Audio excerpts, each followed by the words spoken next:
With this somewhat open pose and the way he was turned from the lighting, he doesn't look as strong as I'm sure he would like to have. So I had him cross his arms and carefully twist so the light creates the most dramatic effect. He's just a little guy, but the posing and lighting made him look more imposing. For girls, generally it's not the best thing to have them tuck their wrists under the biceps. There's a better way to make that pose work. It's usually more gentle, flattering, feminine, model-like to have them bring their hands out like this, both of them in front.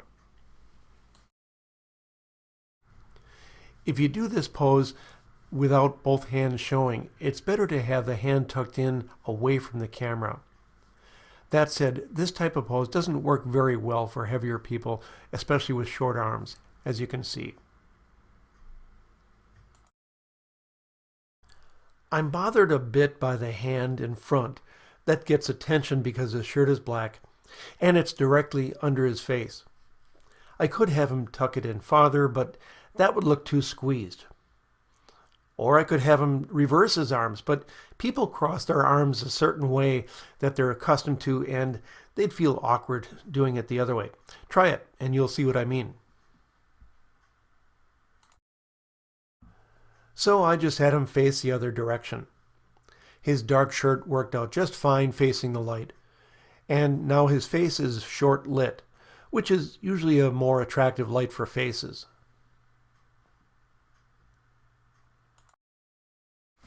Another interesting way to do this is just to have them wrap their arms around themselves or give themselves a hug. They understand what that means, and sometimes it works. That kind of thing worked pretty well here for a guy. Crossed arms resting on the knee. Yeah, this looks like the first one we did in this spot, and you can kind of tell that something else needs to be done. Just the hands resting there just isn't interesting enough. So we had her cross her wrists, and that's all we needed to complete the pose. I had her cross her arms at a pretty extreme angle because I wasn't cropping very low, so I needed to have them really tight in order for that to look right. Because of those flowers behind her, I wanted her arms to do something sort of similar to echo that compositional style. Her left hand on her shin just didn't seem to work quite right. It looks kind of droopy just hanging down there. So I had her bring it up and put it between her arm and the knee. And I'm okay with that one. This image with both arms at the same angle suggests a kind of a box composition, which is a very strong shape for a guy. And that's what I saw when I had him do that. For this image, we're going to use her arm to cover her tummy. So you can see here we used her arm to cover her midsection.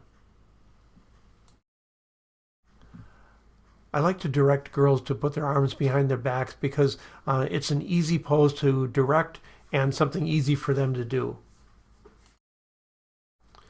And this seems to work no matter where they are, whether they're leaning up against something or outside. Some photographers like to see a far arm. They don't want to see no arm, implying that the person doesn't have an arm that they can't see, which is kind of silly, but okay, fine. If you like that better, then what I did was take the far arm from a different pose and put it into the completed image.